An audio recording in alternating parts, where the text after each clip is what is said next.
When the announcement came, President Trump announced that he was going to have Fannie and Freddie to purchase $200 billion of mortgage bonds. That totally rewrites the rules of the game, and rates reacted accordingly. So on Friday, January 10th, last Friday, rates hit 5.99%, and that's down from 7.26% in December of 2024. So that's a big shift. We're in a time where about 5.5 million people have been pushed out of the purchasing market due to housing affordability. What do you think happens to housing prices? Of course, they rise. Starting off, the 2026 market update, we have had a crazy first half of January.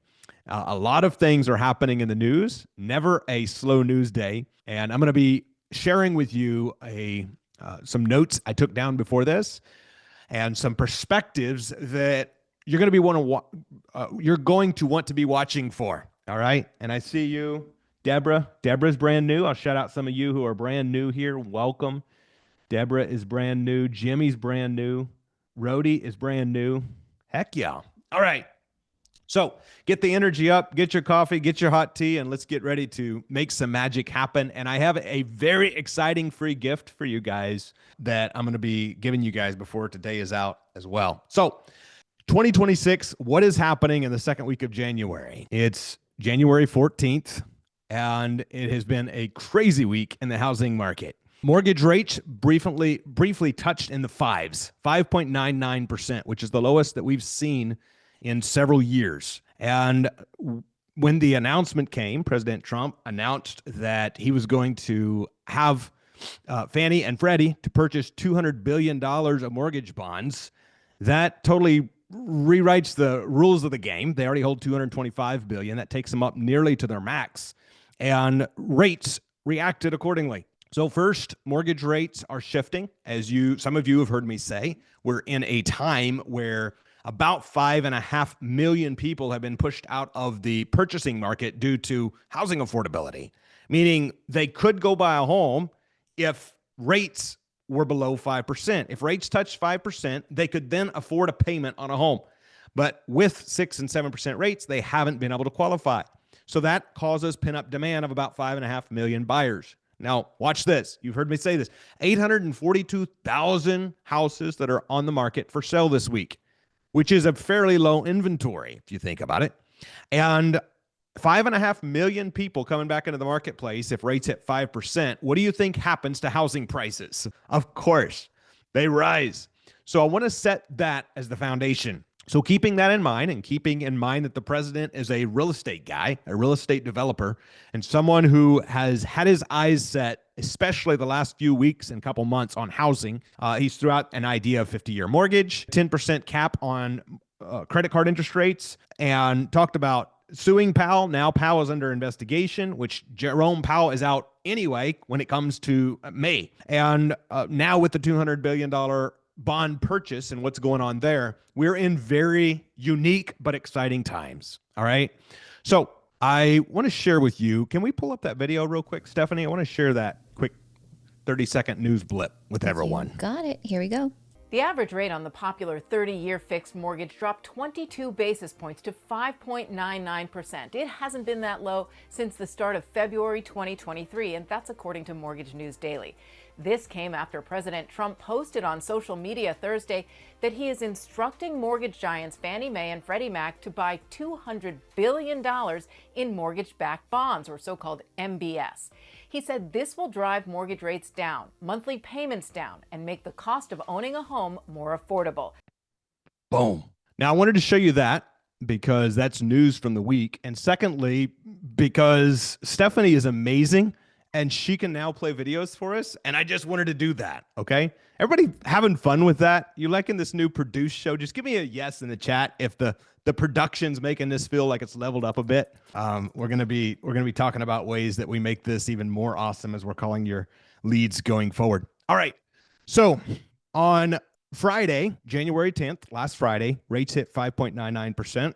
And that's down from 7.26% in December of 2024. So that's a big shift. On a $450,000 property, which you guys know we don't buy houses the traditional way, but if someone is, $450,000 property, talking about affordability, at 7%, that's a $2,300, almost $2,400 a month payment. And you're at $2,187 at a 6.16 rate. That's a big difference, $2,400 a year in savings for a regular family. So that's a game changer when it comes to affordability. Looking at what can happen in the months ahead, there is a lot of predictions going around that there's going to be at least 2, maybe 3 rate drops over the next few months.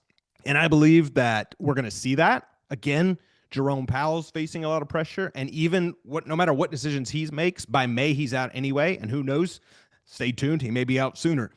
So what's really going on is Trump and the administration no doubt wants affordability, housing affordability, to have massive progress. And who here realizes midterms is coming up before long. So a short window to make affordable housing start to make more sense. All right. Now, I think as we step into 2026 here, you're going to be seeing a big shift. Something I want to do for all of you when it comes to market updates, we live in a world that every headline is a new emergency, right? Every headline is a new thing that's going wrong. And we've seen just in the last few days, massive shifts in all the headlines and what's going on. So what I want to really set us up for as we're negotiating deals is positioning ourselves for success. Just type it in the chat, position myself for success. This is what I want for you guys to understand and to get good at, to position yourself for success. Because when the headlines are coming, when things are happening like they're happening, and you're going, oh crap, either a Fox News has wrote a perspective of how it's going to help the economy, or CNN is saying how it's going to suddenly destroy the economy, and we're falling in, and tariffs is changing things. There is a very interesting mixture of things going on right now. But with tariffs and with interest rates and with the housing market where it is, I have no doubt with the administration we have that we're going to find ourselves with tremendous opportunity. It really is going to be a golden era for real estate investors. And so figuring out how to put yourself in the path of that progress is going to be key.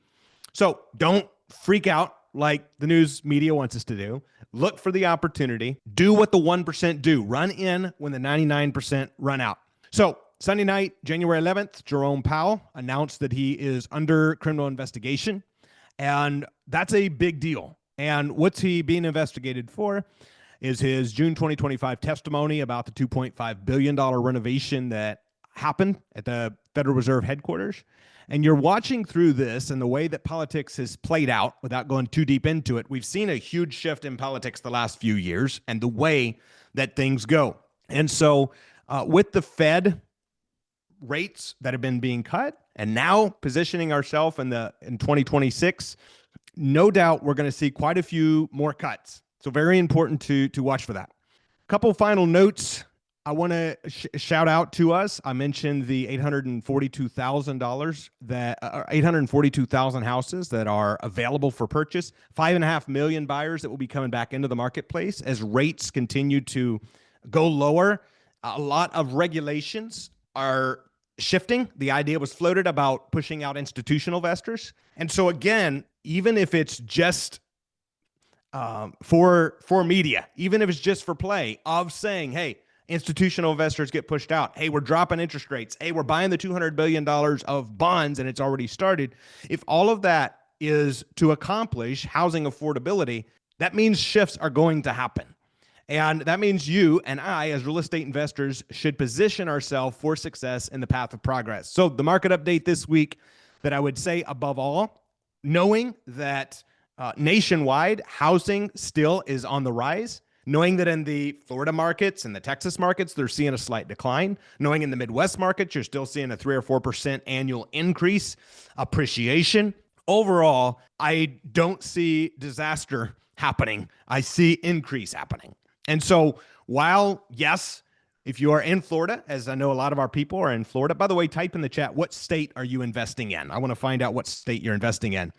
So what happens for all of you is to say, okay, how do I set myself up for success? How do I position myself Whenever I see Diana's invested in Kentucky, me too. I love that area. By the way, something I'll point out, and Apple is putting billions of dollars into Kentucky. And that Jeffersonville, Indiana is the next Nashville, in my opinion. They are spending $5 billion with a B on what they call the River Project, which is, there's Louisville. Jeffersonville is, you can walk across the bridge, you're in Jeffersonville. And so if you're in Texas, if you're in Florida, you are making offers, make ridiculous offers.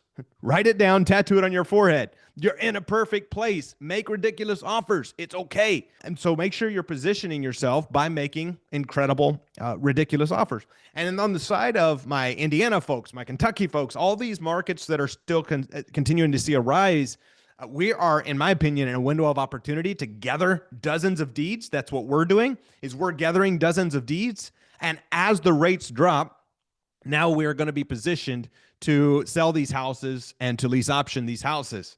And I know what some people are thinking, but Andrew, what if it doesn't go like you say? Well, the good news is with Bobslow, you're about to hear me call and close these deals live. We buy on owner finance, we sell and lease option. And even if you position yourself, you go buy houses, as long as you buy them right and you're doing them like we teach you how, well, if I'm wrong, we're going to still make good money. And if I'm right, we're going to make great money. All right. So that's what I mean by position yourself for success. Don't get caught in the hype.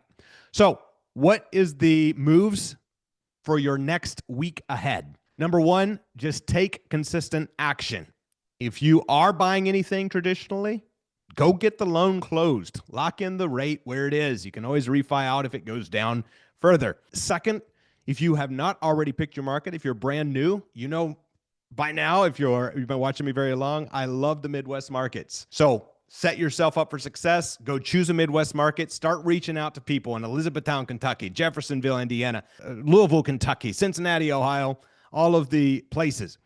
If you are in markets, I see Colorado, I see Pennsylvania. If you're in one of these other markets, same thing, just go make ridiculous offers. If you're in Florida, Darylyn, go make ridiculous offers. And then if you are setting up your LLC or closing deals after March 1st, make sure you talk to your local attorney about the FinCEN requirement. Make sure you talk to your attorney about the new rules that are coming down when you close properties. You can write that down. I won't have time to cover it today, but FINCEN, and ask your attorney about the details and how to best prepare for that. All right. So my prediction, rates are going to go down. Prices are going to increase. Set yourself up for success. Even if it doesn't go that way, go buy some Bobslow deals where you get paid up front, paid every month, and paid when they cash you out. And that, my friends, is how we win in 2026. All right?